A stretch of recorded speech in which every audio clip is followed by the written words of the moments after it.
The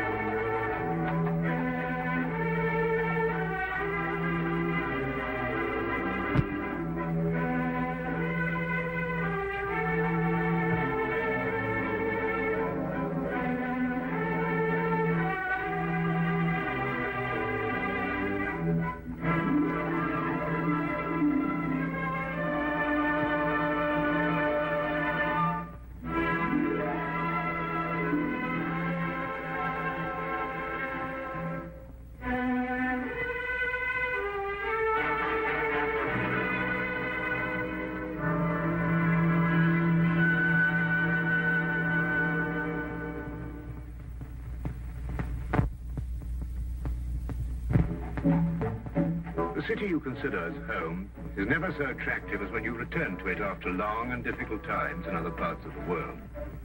My name is Dr. John Watson. I had served and been wounded in the more remote regions of Afghanistan and had been discharged from the army with specific instructions to rest. The sight of London again was already working its soothing tonic. As I rode through the familiar streets, I never suspected that a chance introduction would lead me into the most amazing adventure of my entire life. Watson, old man! Hello, how have you been? Good to see you. Not as well as you, obviously. You look great, old man. Yes, you were wounded. Well, it couldn't be much worse. Sit down. Care for a drink? That one. Yes. Well, what are your plans now? Got nothing really at the moment. I'm looking for lodgings. Trying to solve the old problem of comfortable quarters at a reasonable price. That's odd. The second man today that's used that expression. Really? Who's the other? Well, you wouldn't know him. He's doing some work in the chemical laboratory at the hospital. Might be interesting. Yes, well, I wouldn't mind sharing a flat with somebody if he was all right. Well, Anything wrong? Oh, no. He's rather strange. Well, what's wrong with him? Nothing wrong with Holmes. That's his name, Sherlock Holmes. Well, I saw him this morning. He was doing some research with a corpse. Oh, what was he doing? He was beating it with a stick. I beg your pardon? Did you ring, sir? 2 shares, please. Very good, sir.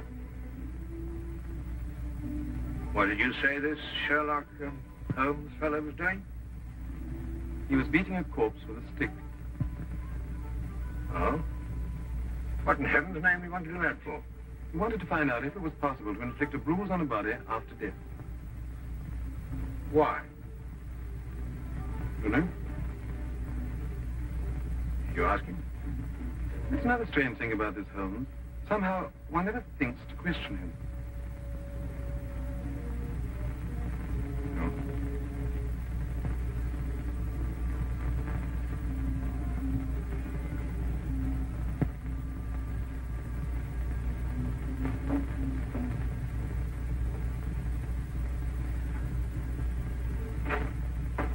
It works. It really works. You realize you've just entered the greatest chapter in the history of forensic medicine. You're Dr. Watson. Yes, I am. What works? Foolproof test for hemoglobin. You realize what this means, of course? No, I don't. You must be Sherlock Holmes. It will create a revolution in criminal investigation. Yes, I'm Holmes. How did you know I was Watson? Because you've just come back from Afghanistan. How do you do? How you do? How did you know I'd just come back from Afghanistan? Well, it's written all over you. The problem has generally been that a man is suspected of a crime months after the crime is committed. Then when they find bloodstains on objects of clothing, they can't be sure if it's blood, mud, or rust stains. But this solves the whole thing, of course. Oh, of course. Of course. Stamford told me you're looking for someone to share a flat you'd found. You know, if this test had been in existence a year ago, it would have meant that Von Bishop of Frankfurt would most certainly have been hung. And that goes for Mason of Bradford, Muller, and O'Fay, naturally. Naturally. Who are these people? Did you know, I'm delighted to meet you, Watson. I think you'll like the flat. It's in Baker Street, by the way. Oh, we could pop around this afternoon and have a look at it if you can. Yes. Oh, yes, rather. I like that. Good. Did you mind if I play the violin? No, go right ahead. No, I don't mean now. I mean when we're sharing the flat. Oh, no, of course not. I like a bit of good music. Oh, good. I'm not very good. Oh. Tell me, Holmes, Yes. how did you know I just got back from Afghanistan? Well, it's obvious. Now, that's what you said before. It's a bit obvious. You're a doctor, that much we know. But with the air of a military man, therefore an army doctor. You've acquired a sunburn. I know it's not your natural color because your wrists are white. Your eyes tell me that you've recently been ill. I'd say some sort of tropical fever. You use your left arm stiffly as though you'd sustained a wound. Now the problem becomes, where would an army doctor have contracted a fever, sustained a wound? The answer, my dear Watson, is in the present campaign in Afghanistan, naturally. Naturally. Of course, it's obvious. Naturally. We examined the rooms at 221B Baker Street that afternoon and promptly moved in on the following day. I had, at this point, known Sherlock Holmes for only 24 hours. But the man's fantastic powers of perception, coupled with the almost unpredictable personality I'd ever encountered, kept me in a state of constant surprise when I wasn't being shocked. It was unbelievable, the things he knew and the things he didn't know. Now, really, my dear Holmes, you mean to tell me you didn't know that the Earth moved around the sun? Really? But every school child knows that. Well, now I know it, too. I shall promptly proceed to forget it. But why? Yes, why? Why should I remember it? Well, because it's a natural phenomenon. Well, is it important? Does it affect us?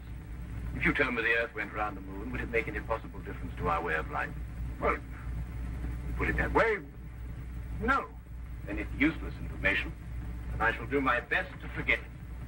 I advise you to do the same. At times, I thought the man was joking and simply having a bit of fun at my expense.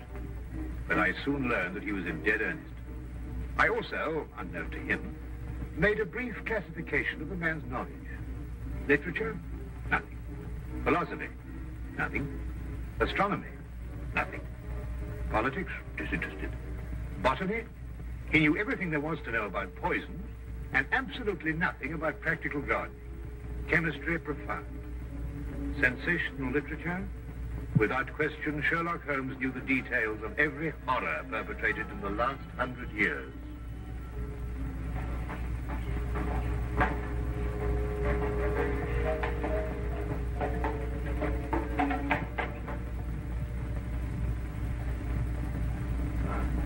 I believe we have a visitor. Really? Who's coming here? I believe so. I would also say he's a retired sergeant of Marines. Oh, you know the man? Never clapped eyes on him before in the life. Well, in that case, that's one of the wildest statements I ever heard. How can you possibly guess he's a retired sergeant of Marines? You've never seen him. A guess, my dear Watson. A calculated deduction. Yes, he is coming up here. Do you mind if I ask him his profession? Oh, by all means. Now, where did I put my violin case? Hmm? Oh, it's over here. There you are. Ah, my old friend. Come in. Excuse me, gentlemen. I have a message here from Mr. Sherlock Holmes. Thank you.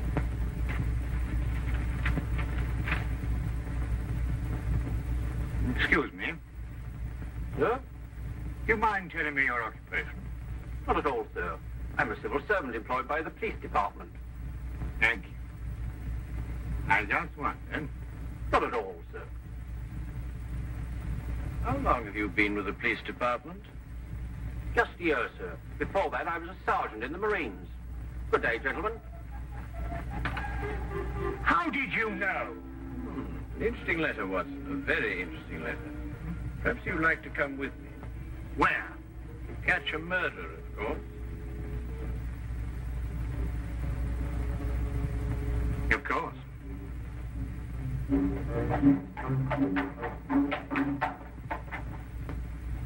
How did you know that man was an ex-sergeant of Marines?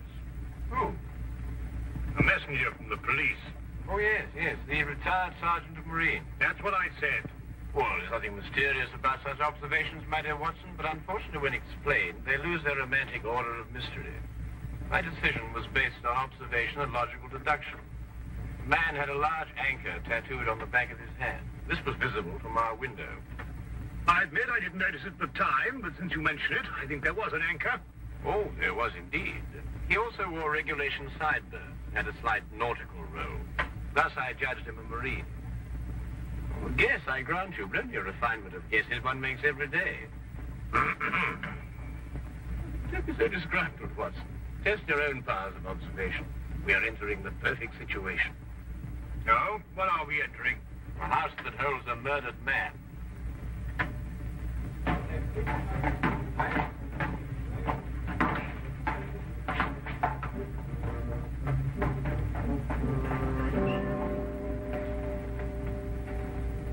Inspector Lestrade inside. Yes, sir. May I have your name, please? Yes, Sherlock Holmes. This is Dr. Watson. Oh, that's quite all right, sir. Inspector Lestrade gave instructions to admit you. Oh, good. Oh, by the way, has the body been removed? No, sir, but the medical examiner's just gone. Oh, thank you. Let's hope they haven't moved things about too much. The police forces of the world seem to have an organized science of messing things about. Oh, I wouldn't say that, Holmes. Now then, move along there, everybody. Move along. There's nothing to see today. I don't know. I swear I don't know. I tried to help you. Don't you believe me? I had to do what I could. It was instinctive. Instinctive for a woman like you to commit murder. That's not true. You know it's not true. I know you hate me, but you can't believe I'd do a thing like this. Yes, I can, and I do. She's a murderess. You know it as well as I. She murdered your brother. It's a lie. Yes, it's a lie. The entire story's a lie. The relationship you had with my son was a lie. My son's been murdered. This girl's a murderess. Why she did it, what her motive was, I don't know. They were engaged without my blessing.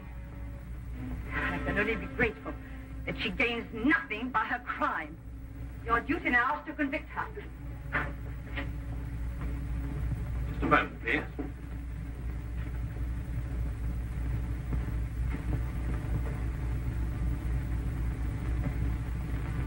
Notice the angle of incision, Watson. Yes. And the force of the blow and the general penetration of the upper region of the chest. How long would you estimate before loss of consciousness? Well, it's difficult to say. 36 minutes? Oh, between the two. I see. And death? Shortly thereafter. 2 minutes? 3? 3 or 4, I'd say. Thank you, Watson. All right, take him out. Ah, forgive the interruption. I would prefer to have been invited before the body had been moved. I thought you'd be interested, Holmes. Oh, thank you, Lestrade. Well, may I introduce my friend, Dr. Watson, Inspector Lestrade of Scotland Yard? How do you do? How do you know? So you're completely stuck, Lestrade? What do you mean? Well, you thought I'd be interested. Why don't you admit it? You're in a jam. Magnificent cabinet work, don't you think? What you say isn't exactly true, Holmes. I've done you a favor. This is an interesting case. Of course, there are 1 or 2 unexplained details, but I don't believe it'll be long before we're What's clear your on... principal problem? There's no motive. I found this girl with a knife in her hand. My brother lying dead on the floor. I found Peter on the floor. I tried to help By stabbing him? by removing the knife. Anybody would have done the same thing. I loved him. Oh, my dear young lady, there's no cause for you to alarm yourself. No one's accusing you of, of what happened. This would be a clear-cut case if only she had a reason for murdering. There happened to be a policeman outside the house during the murder, and he said that no one came in except her. Well, what about the others? Who benefits by her death? Well, no one. The estate was left in such a way that if he died before he married, everything went to charity. My dear Inspector Lestrade, he didn't die before he married. This young lady and the man whose body was carried out of here had been married for at least a week. In the event of his death, I imagine everything passes to her.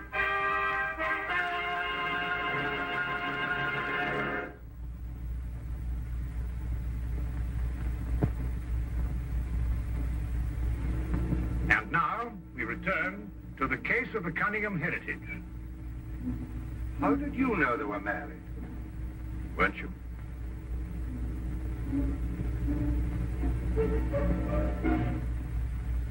Yes, a week ago.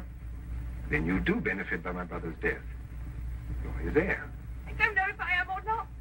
I only know I didn't kill him. I swear I didn't. Where were you married? We went down to Brighton last weekend. Well, why didn't Peter say anything about it? I don't know.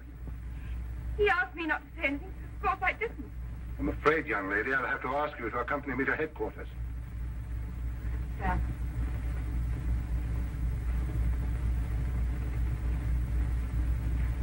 Inspector, I think I should tell my mother.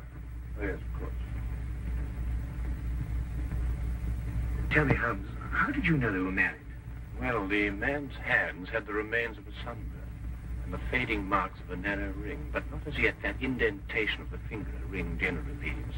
A weekend in the sun at Brighton explains the whole thing perfectly. I didn't notice these things. Yes, I know. The young lady's hands were also sunburned, and to the same degree. Then the case is solved. Yes, it would appear so, wouldn't it? What are you looking for? How do you see that? What? Use this. Well, that's only the cut in the carpet. Yes, but it's a fresh one. Yes, but what does it mean? You stop looking for clues now, Holmes. Ah, you solved the case then? Completely. Oh, splendid. Seems this girl had a record. 9 months in the woman's prison in Holloway, from the 21st of February, 1892, to the 21st of November, 1892. And employed as a governess and convicted for stealing £300 from her employer. It's quite true. I knew you'd find out sometime. I made a mistake 5 years ago, but I paid for it. But Peter knew all about it before we were married. I never tried to hide it from him. You didn't know what else you had in mind. I had nothing else in mind except that I loved him. I'm afraid I must ask you to go with the officer, miss. Well, madam.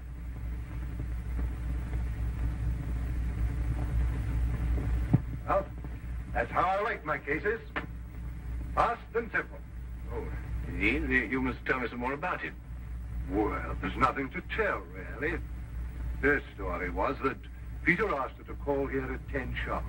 She arrived, found the door open for her, came in here and found him writhing on the floor with a knife in his chest. She screamed, pulled it out. Just then, Brother Ralph walked in. Peter died without saying another word. So she stabbed him for the inheritance and was caught in the act. Simple. Well, falling off a log. Couldn't be simpler, could it, Watson? Oh, I still think it's a tragedy. Yes, but my job, Dr. Watson, we run up against it all the time. Huh? No, thank you. Well, I suppose you've had some amazing adventures. Yes, but one learns to have a real philosophy of life and get a good perspective. Yes, I suppose. But just the same, I think it's a pity. Just another case of a clever girl being too clever. The clever girl who intended to murder her husband, she certainly chose the most stupid possible way to commit the crime. What was that? Well, what's this? Checkbook.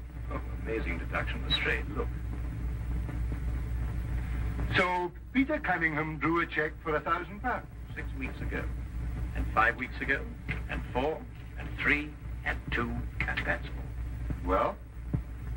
That drawn to cash. Well, I don't get your point. He was a very rich man. What? A great deal of cash. It was his own money. I suppose he could do what he liked with it. You may have hit the proverbial nail, Lestrade. Now, look here, Holmes. You're trying to start something that just doesn't exist. You think so? I have a great deal of respect for your opinion, Holmes. But your trouble is that you can't leave things alone. If there isn't a mystery, you have to make one, or you're not happy. You're right, I'm not happy. There are marks on the carpet indicating a struggle. The man whose body was carried out of here was over 6 feet in height. If he had struggled with a girl who had left here, I don't think he'd have lost. She surprised him. Oh, but he was expecting her. That's her story. I'd say she sneaked up on him. What, had stabbed him in the chest? How do you sneak up on someone and stab him in the chest, Lestrade? Now, look here, Holmes. You're trying to start something, and I just won't stand for it. That girl's a jailbird, and she's guilty, and she's going to hang. And that's the end of the case. I see Inspector Lestrade is up to his usual mental gymnastics, trying to hammer square pegs into round holes. Well, it's been a great pleasure meeting you, Inspector. I warn you to keep away from that man, Holmes, or you'll be insane in less than a week.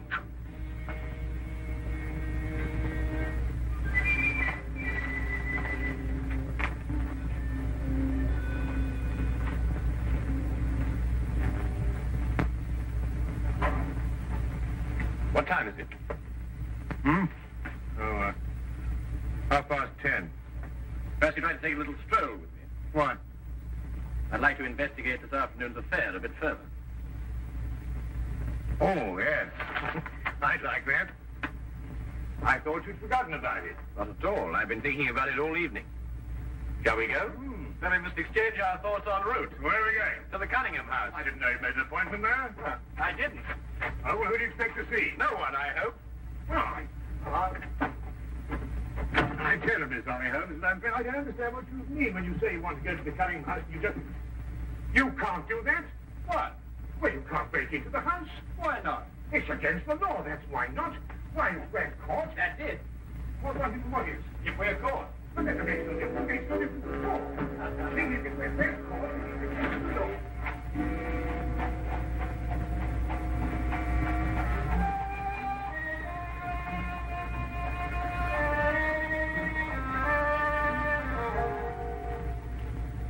Quickly now.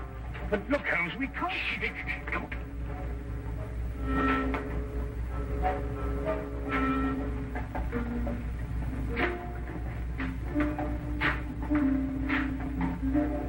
Good evening, Inspector. Good evening, Sergeant. Everything all right? Yes, sir? I just thought Sherlock Holmes might have dropped by. Where'd you get the key? The key's a burglar's too. A burglar's too? Street clear? Yeah.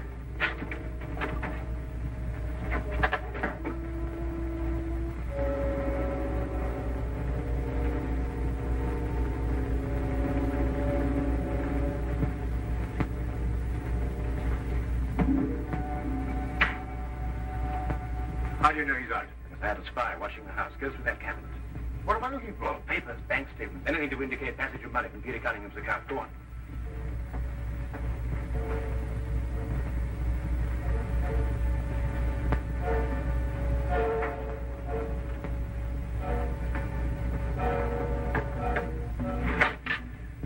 It's absolutely ridiculous.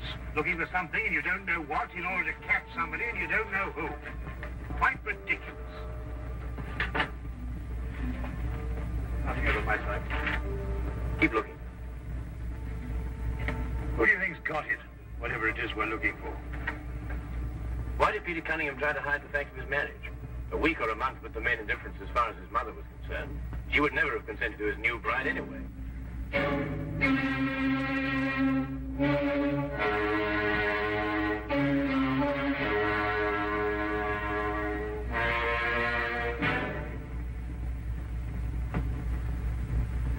He married her to prove to me that my blackmail wouldn't stop him.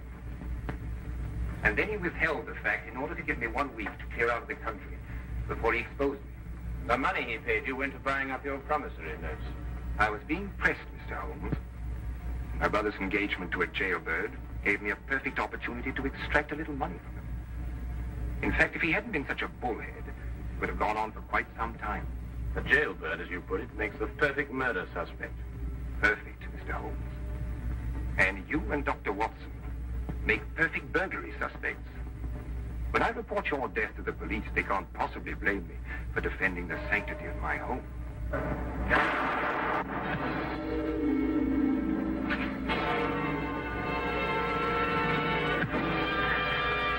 Well done, Watson. Oh, I could have done a bit better on you. It was my bad shoulder. Quite all right, Watson. Think no more about it. So that's our murder. Yes, the only possible one, of course. Only a man could have struck that blow.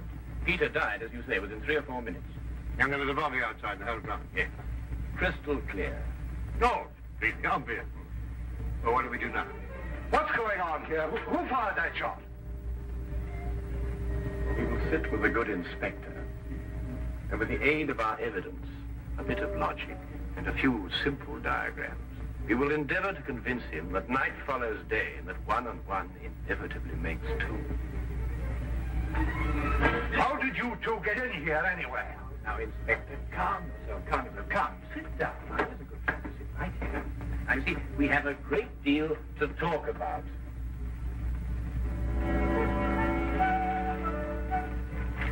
Also present with Inspector Lestrade was Dr. John Watson and a personal friend of the inspector's, Mr. Sherlock Holmes. Ridiculous. It's fantastic. organize investigation, Watson. This whole account is a lie. Fingerprints, Watson. That's the coming thing. Oh, nonsense. What are you going to do about this? Bit more research. Here, give me your fingers on the sheet of paper. Holmes. Are you going to sit there with these disgusting little smudges and let them get away with this? Beg your pardon? Well, I won't. They're going to hear from me. Brilliant, inspectorless trainee. Why, it took you 3 hours to convince that bonehead. I don't know. Never in mind his life by her. I tell you with innocence.